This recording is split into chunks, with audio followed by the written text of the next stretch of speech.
Lubeznos de Wall Street, espero que estén muy bien porque hoy vamos a hablar de una persona sumamente importante para la historia de las finanzas. Así es, estamos hablando del general de las matemáticas, el maestro que venció a Wall Street con matemáticas cuantitativas, el único e inigualable, celebrando un año de que nos dejó en el 10 de mayo del 2024. Así es, estamos hablando de Quant King, el hombre que humilló, sometió y doblegó a Wall Street a base de matematicazos. Exactamente. Jim Simons, estamos caballeros.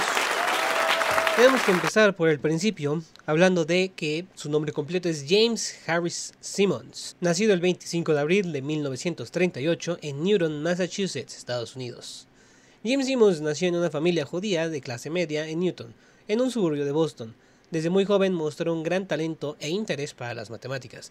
A los 3 años ya sabía contar hasta 100. Ok. Sus padres, especialmente su madre, alentaron su amor por el aprendizaje y la lectura. Durante su infancia también desarrolló un interés por los rompecabezas y los patrones, lo que más tarde influiría en esa habilidad en su enfoque a las matemáticas y las finanzas. También, como dato curioso, a Jim Simons tempranamente le gustaba hablar sobre la paradoja de Zenón. Para los que no saben, ahorita les voy a dejar una imagen. La paradoja de Zenón es que para él alcanzar a la tortuga tendría que primero llegar a la mitad, y luego a la mitad de la mitad, y luego a la mitad de la mitad. O sea, un medio, un cuarto, un octavo, un 16avo, un 32avo, un 64avo y así. Entonces, en teoría, la paradoja nos dice que pues nunca iba a alcanzar a la tortuga. Lo cual ya sabemos que no es cierto. Pero para ese entonces era una buena paradoja. En su educación temprana asistió a Newton High School, donde se destacó en matemáticas, obviamente, y a los 14 años ya tenía claro que quería estudiar matemáticas. Yo no supe que quería estudiar hasta sexto de prepa. Pero bueno, ingresó a la universidad a una edad inusualmente joven. Solamente tenía 17 años cuando fue admitido en el Massachusetts Institute of Technology, o para los amiguis, el MIT. Estudió matemáticas puras, obtuvo su licenciatura con grado de honor en 1958. Cuando tenía solo 20 años. Fue un estudiante brillante y aunque no era el típico, genio, era conocido por su estilo relajado y su sentido del humor. Le encantaban las matemáticas abstractas y también disfrutaba jugar ajedrez y la lectura de ciencia ficción. Como dato curioso, Jim Simons trabajó en esa edad temprana en una tienda de jardinería durante su juventud y cuando le preguntaban qué quería hacer en el futuro, respondía que le gustaría resolver problemas difíciles. Algo así como en la película, ¿no? De Good Hunting, ¿cómo era? Bueno, ahorita se las pongo. Más adelante trabajó en el Instituto de Análisis de Defensa, el IDA, donde aplicaba matemáticas para la criptografía, pero eso fue después del MIT. La película era Good Will Hunt. En español, una mente brillante, una mente maravillosa, algo así. Y bueno, como dato curioso también, durante su licenciatura, Simons o Jim Simons asistía a las charlas nocturnas y conversaciones de Isadore Singer, así como Warren Ambrose, en un café cercano. Es un momento clave que pues lo como enganchó, lo linchó, lo hook para dedicarse a la información y la investigación matemática. Después de su tiempo en el MIT, decidió estudiar en UC Berkeley, o la Universidad de California, Berkeley, para trabajar con Shin-Yen Chern, pero finalmente decidió su tesis bajo la dirección de Bertram Constant, titulada On the Transitivity of Holonomy Systems. On the Transitivity of Holonomy Systems, que en español sería sobre la transitividad de los sistemas holonómicos. Si se están preguntando qué es holonómicos, yo también, así que en un momento se los digo. Es el concepto que enfatiza que todas las interacciones entre todos los individuos y las organizaciones de cualquier punto tienen un lugar de enfoque, o sea, que todo está como conectado, básicamente. Entonces, todo interactúa con todo y gracias a eso después pudo basar su modelo de matemáticas cuánticas para la bolsa de valores. Continuemos. Terminó su investigación a la edad de 23 años. La formalidad del calendario hizo que su graduación oficial fuera en el 62 porque pues no se podía graduar antes. Su tesis aportó nuevas pruebas y métodos en la teoría de holonomia de grupos, ¿ven? Lo que les decía, consolidando resultados que luego influirían en la geometría y la física teórica y cuántica. El artículo, que fue derivado de su tesis, publicado por Annals of Mathematics en 1962, se considera un trabajo fundamental en la geometría diferencial moderna. Después de eso le dieron el premio Oswald Veblen y, bueno, contribuciones a la geometría diferencial. En el 76, la American Mathematical Society le otorgó ese premio a Jim Simmons por los avances que pues venía ya contribuyendo, especialmente por el desarrollo de las formas de Chern-Simons. ¿Se acuerdan que les dije que estaba trabajando con Shin-Yen Chern? Bueno, pues ya vieron lo que provocaron. Estos se han vuelto pilares de la topología y la física cuántica. Si quieren saber cuáles son las formas de Chern-Simons, pues ahorita mismo están a punto de presenciar lo que pasa cuando alguien que no tiene la menor idea en un tema se mete a investigar una de las teorías más complejas que hay en dicho tema. Prepárense. Se los diré. Esperen un momento. Las formas Chern-Simons son ciertas clases o subclases, clases secundarias, que se les ha encontrado un interés en la teoría de Gauge. Madre mía, sí está muy cañón esto. ¿Qué les dije? Yo se los dije.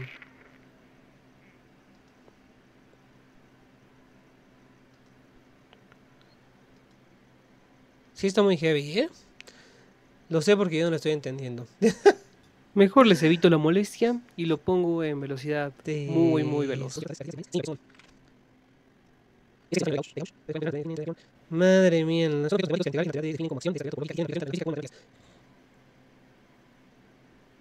Wow, me siento un imbécil porque no entiendo nada de esto.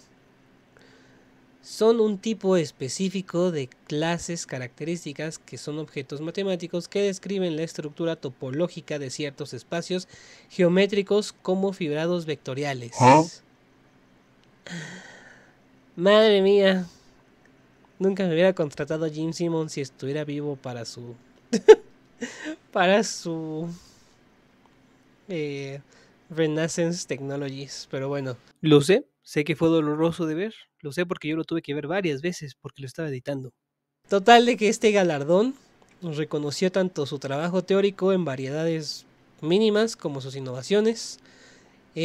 Todo lo que atrajo, bueno, todo el trabajo de Chern-Simons, cuya influencia se extiende desde la teoría de Gauge hasta la teoría de campos cuánticos. Bueno, un financiero pues claramente no va a entender de campos cuánticos, pero para los matemáticos que estén viendo esto, si pueden explicar qué es eso, se los agradecería bastante. En fin, compartió el premio con William Thurston por sus contribuciones complementarias a la geometría y la topología, subrayando el carácter colaborativo de estos desarrollos matemáticos. Estuvo heavy, estuvo heavy este capítulo de Jim Simmons. Pasaron los años y Jim Simmons seguía haciendo cosas que un financiero claramente no entiende. Pero entre 1964 y 1968 trabajó como criptógrafo en el Instituto for Defense Analysis, o sea, en el IDA, una organización privada que colaboraba estrechamente con la Agencia de Seguridad Nacional, en inglés NSA por National Security Agency, obviamente de Estados Unidos. Durante este periodo, Simmons se dedicó a resolver complejos problemas de criptografía aplicando su profundo conocimiento matemático, me queda claro que era muy profundo, para descifrar códigos y analizar patrones en datos en tiempo real. Simultáneamente enseñaba matemáticas en el MIT y en Harvard. Este maestro, por favor pongan el meme de "hay algo que este hombre no haga bien". ¿Hay algo que este joven no haga bien? Muchas gracias. En 1967, cuando estaba el conflicto con Vietnam y Estados Unidos, Jim Simmons expresó públicamente su oposición al conflicto. Escribió una carta al editor de New York Times en la que argumentaba que los recursos intelectuales y materiales de Estados Unidos estarían mejor invertidos en infraestructura, desarrollo interno, que pues en el conflicto. Además, en una entrevista con The Newsweek, declaró que dejaría de trabajar en tareas relacionadas con el Departamento de Defensa hasta que terminara el conflicto. Estas acciones obviamente llevaron a su despido, todo un activista, el Mr., de los dos, tanto de la NSA como de la IDA, en 1968. Sin embargo, este evento marcó un punto de inflexión en su carrera. Poco después fue nombrado director del Departamento de Matemáticas de la Universidad de Stony Brook, donde lideró una transformación significativa atrayendo a destacados matemáticos y estableciendo una reputación excelente para la academia. Es una academia pública de Estados Unidos y pues la transformó en algo increíble porque llegaban más de una docena o creo que más de 20 doctores salieron ahí. En este periodo pues la NSA no solo consolidó su experiencia en análisis de patrones y estadística, sino que también sentó las bases para su futura incursión en el mundo financiero. O sea, gracias a que se metió a la NSA, le dio herramientas para poder doblegar a Wall Street después. Fabuloso, Jim Simons, fabuloso. Donde aplicaría técnicas similares para desarrollar estrategias de inversión cuantitativa. ¡Ah, qué barbaridad! ¡Qué barbaridad! Todo lo que provocó que lo despidieran de la NSA. Chance, si no lo hubieran despedido, todavía estaría allá. Pero bueno, no nos adelantemos al futuro. Ya nos estamos acercando a la cosa que todos queremos saber. La fundación de Monemetrics fue el inicio de sus hazañas en Wall Street. Abandonó la academia y formó o creó Monemetrics en un strip mall de Long Island, enfocándose desde el principio en el trading de divisas y mercado de futuros, tanto acciones también. En los primeros años no aplicó de inmediato todo lo que tenía en mente, o sea, toda su teoría matemática sofisticada. Sin embargo, descubrió que, pasó los tiempos, era posible construir modelos matemáticos capaces de describir y anticipar patrones y precios. Él no aplicó la de resultados pasados no aseguran resultados futuros. Él dijo, quítense que ahí les voy. Aunque Monemetrics tuvo un éxito moderado, Simons, o Jim, como lo quieran decir, o Quan King, siguió convencido de que un enfoque más cuantitativo y sistemático podía generar ventajas competitivas sostenibles en los mercados. En 1982, rebautizó la firma como Renaissance Technologies, reflejando el giro estratégico hacia el trading puramente cuantitativo. Este cambio no fue solo un nombre, también fue una filosofía. Renaissance empezó a incorporar análisis estadístico avanzado y a invertir en infraestructura computacional para procesar grandes volúmenes de datos pues, del mercado en tiempo real, ¿no? O sea, se adelantó a su época de lo que la gente está haciendo hoy. ¿Cómo fue el reclutamiento y el desarrollo de estos modelos? Pues bueno, Jim o Simons o Jim Simons rompió con las prácticas habituales de Wall Street a reclutar exclusivamente a investigadores que sean del área de matemáticas, física, criptografía e informática, saltándose a todos los de Wall Street porque él creía que traían ciertos sesgos que no aportaban mucho y creía que estos expertos en otras áreas pues podían aportar algo más, una visión diferente. Su primera incorporación fue Leonard E. Baum, criptoanalista, coautor del algoritmo Baum-Welch, seguido por el algebraísta James Axe, quien amplió los modelos iniciales de divisas para abarcar futuros de materias primas. No, pues sí tenía un equipo pesado el Mr. Simons. El equipo colaboró en el perfeccionamiento de técnicas de detención de correlaciones estadísticas, múltiples mercados, sentando las bases para el lanzamiento de lo que lo llevaría al éxito. Medallion Fund, fundado en 1988. Antes de pasar a las hazañas de Medallion Fund, creo que es importante ver cuál fue la revolución cuál fue el impacto del trading algorítmico. Renaissance Technologies fue el catalizador de lo que hoy conocemos como la revolución cuantitativa, inspirando a numerosas gestoras a migrar del enfoque discreto de análisis fundamental a estrategias basadas en datos y modelos estadísticos. Al privilegiar el análisis de grandes volúmenes de información histórica y en tiempo real, que es lo increíble, la firma logró explotar ineficiencias del mercado imperceptibles para los traders tradicionales de Wall Street. Es por eso que quería contratar a expertos en otras áreas.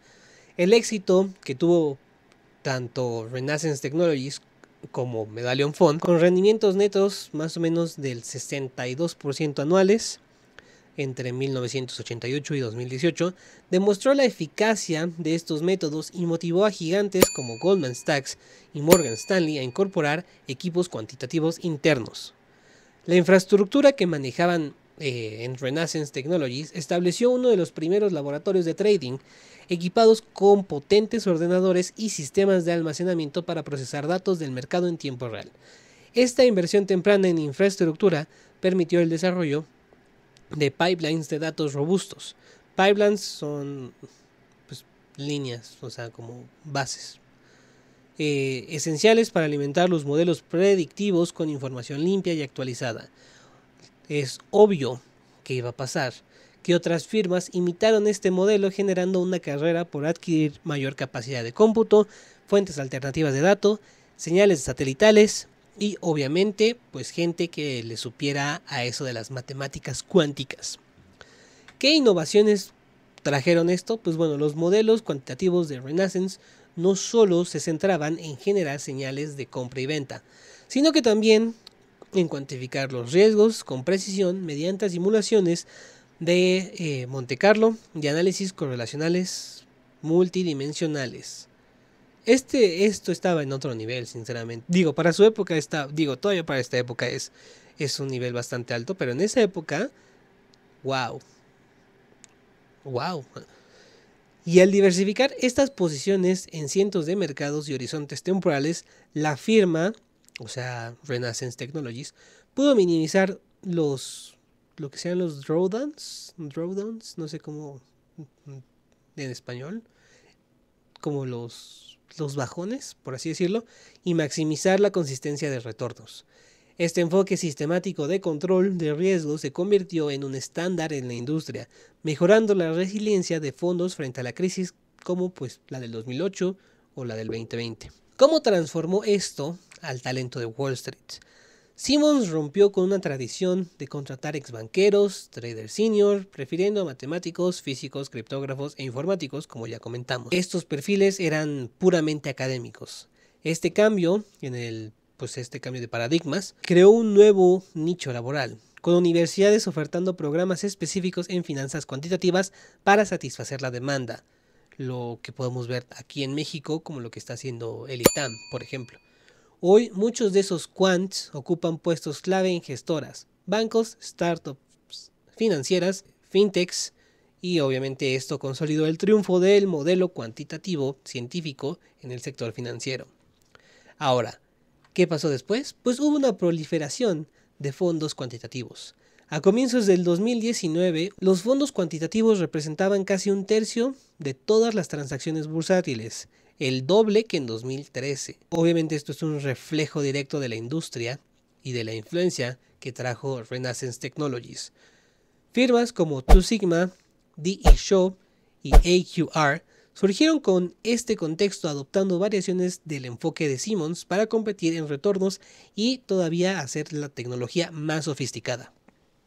La proliferación de estos fondos ha aumentado la eficiencia de los mercados, aunque también ha planteado desafíos de liquidez y riesgos sistemáticos ante la alta volatilidad. Tenía que llegar una regulación. El secretismo con el que Renaissance protegía sus algoritmos llevó a debates regulatorios sobre la opacidad en posiciones cortas y riesgos de concentración algorítmica.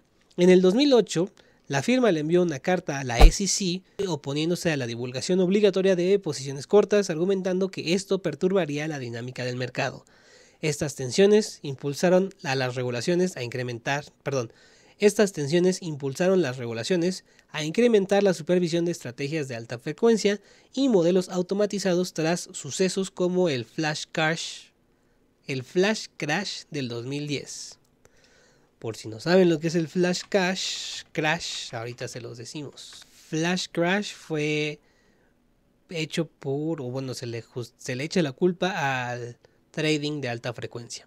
Si quieren un video de qué pasó, déjenlo en los comentarios, porque es un poquito más largo eso. Pero bueno, tras su legado, ¿cuál fue? Nos estamos adelantando un poco a eso. Pero bueno, es hora de que lleguemos al punto, a la cúspide de Jim Simmons y su trayectoria. El Medallion Fund de Renaissance Technologies.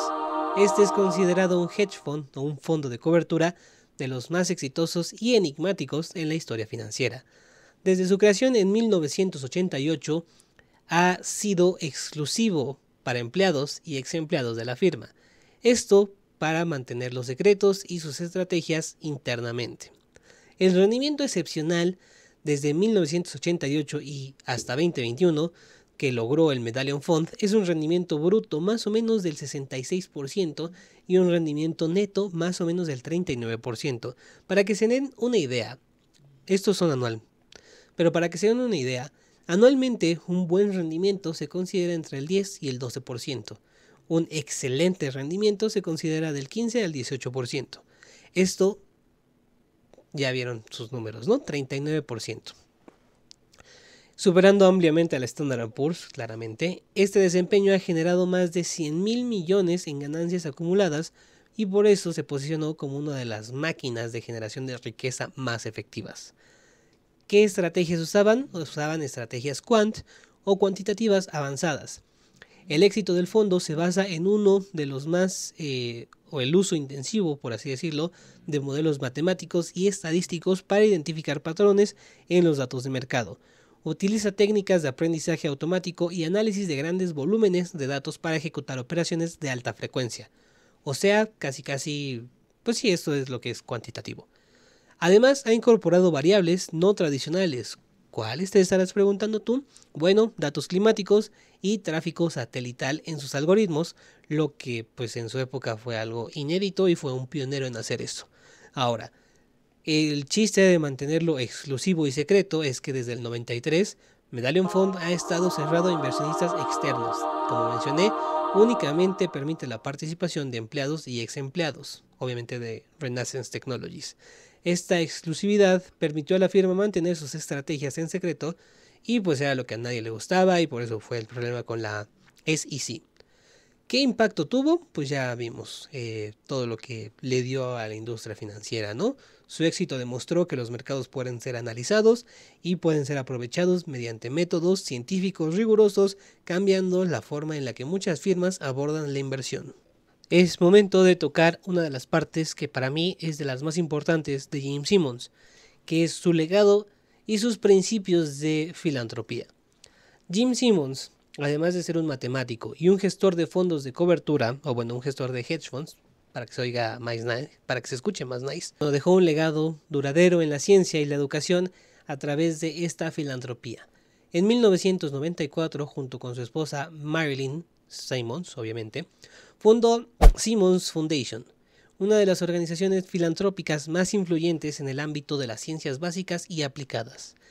¿Qué fueron las principales iniciativas de esta? Pues bueno, fue el SFARI, que significa Simons Foundation Autism de autismo, Research Initiative.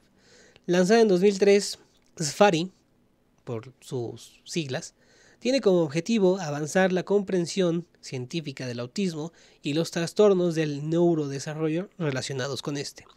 Financia investigaciones que van desde estudios genéticos hasta el desarrollo de herramientas diagnosticales, posicionándose como una de las principales fuentes de apoyo para la investigación del autismo a nivel mundial. Segundo, hizo Math for America, MFA, pero el F es, bueno, ya se los pongo. Establecida en 2004, busca fortalecer la enseñanza en matemáticas y ciencias en las escuelas secundarias de Estados Unidos. Ofrece becas y apoyo profesional a docentes destacados, fomentando la excelencia y la retención del talento en la educación STEM. STEM, para los que no sepan, es... Se me olvidó. STEM es Science, Technology, Engineering and Mathematics. También creó el Flatiron Institute, no sé cómo se pronuncia, Flatiron Institute, fundado en 2016 como un brazo de investigación interna de la Simons Foundation. El Flatiron Institute se dedica a la investigación científica computacional. Sus centros especializados abarcan áreas como la astrofísica, la biología computacional, la neurociencia y las matemáticas, utilizando métodos de computación avanzada para abordar problemas científicos completos. ¿Qué otras cosas hizo en su filantropía? Pues hizo donaciones. En 2023, la Fundación Simons Simons Foundation realizó una donación histórica de $500 millones a la Universidad de Stony Brook. Así es a donde Simmons trabajó y la llevó muy alto. También fue presidente del Departamento de Matemáticas. Esta contribución es la mayor donación no registrada a una universidad pública que no tiene ninguna condición, apoyando becas estudiantiles, cátedras académicas y la expansión de la investigación científica. Además, la fundación ha respaldado otras instituciones académicas de renombre, incluyendo el MIT, obviamente, y la Universidad de California, Berkeley, financiando centros de investigación y programas académicos que promueven el avance de ciencias y las matemáticas. A lo largo de su vida, Jim Simmons y su esposa Marilyn donaron aproximadamente $4,000 millones o 4 billions, a causas filantrópicas, consolidando su compromiso con el progreso científico y educativo. Sin embargo, la vida de Jim Simmons, o de Jim, o de Quant King, como le quieran decir, no siempre estuvo tan bonita y tan padre. Jim estuvo casado y tuvo 5 hijos. Con su primera esposa, Barbara Bluestein, tuvo 3 hijos, y con su segunda esposa, Marilyn, tuvo 2. Lamentablemente, 2 de sus hijos, pues, se fueron de este mundo antes de lo previsto. Paul Simmons dejó este mundo en 1996 a los 34 años tras un accidente con un automóvil mientras montaba una bicicleta en Long Island. En su memoria se estableció Avalon Nature Preserve, una reserva natural en Stony Brook que se expandió en el 2024 a 216 acres. El segundo, que también se nos adelantó, fue Nick Simmons o Nicholas Simmons. Este fue en 2003 a los 24 años y pues fue en un viaje a Bali, en Indonesia, y pues en el agua, no sé si puedo decir lo que le pasó, pero fue en el agua, ustedes ya se pueden imaginar qué es. Y pues gracias a esto la familia fundó Nick Simmons Institute, que apoya la atención médica en Nepal. Los 3 hijos restantes, los 3 hijos que todavía están con nosotros, sonó muy feo el otro. Una fue Lee Simmons, que fundó Hazing Simmons Foundation, centrada en la educación y el cambio climático y los derechos humanos. El otro, Nate Simmons, o Nathaniel, estableció Sea Change Foundation, enfocada en temas ambientales y energéticos. Y Audrey Campbell,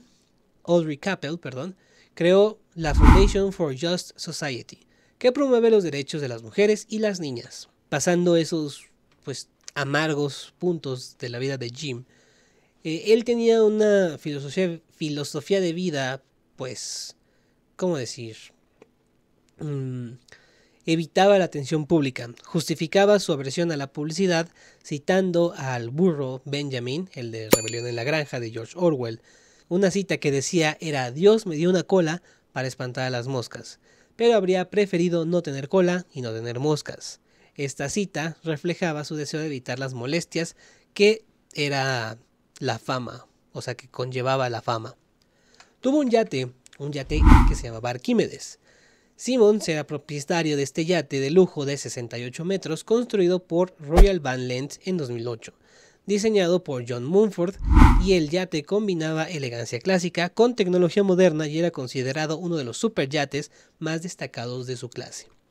Una peculiaridad que compartía con un empresario mexicano que tampoco está con nosotros era que no le gustaba usar calcetines, ni siquiera en eventos formales, y esto ya no lo compartía con Vergara, que su hábito de fumar era tan extremo que podía llegar a fumar 2 paquetes diarios de los cigarrillos Merit. Por último, tuvo un reconocimiento astronómico. No le bastó con todo lo que tenía, le dieron un reconocimiento astronómico por todo su legado que conllevaba. En el 2016, la Unión Astronómica Internacional nombró al asteroide 6618 Jim Simmons en su honor, reconociendo su impacto en las matemáticas y en la ciencia. Hemos llegado al final. Tristemente, el 10 de mayo, hace casi un año para cuando estén viendo este video, el 10 de mayo del 2024, a los 86 años, dejando un legado que trasciende finanzas, trasciende la ciencia y la educación y la filantropía, pues creo que Jim Simmons dejó bastante a este mundo. Desafortunadamente se nos adelantó. Se nos adelantó y este es un pequeño homenaje, tributo que decidimos rendir aquí en Charlie Shore, Finanzas al Chile, para reconocer la grandeza de todos los aportes que brindó este señor. En fin, espero que lo hayan disfrutado tanto como yo disfruté hacer esto y pues puedan investigar un poquito más de la vida de Jim Simmons. Creo que tiene mucho que aportar, creo que fue un pilar para que muchos jóvenes se introdujeran en el mundo de las matemáticas cuánticas. Evidentemente revolucionó por completo a las finanzas con su quant mathematican, con su quant con sus matemáticas quant. Y pues nada, si llegaron hasta acá, muchas gracias por ver. Los veré pronto y pues nada, eso es todo. Bye bye.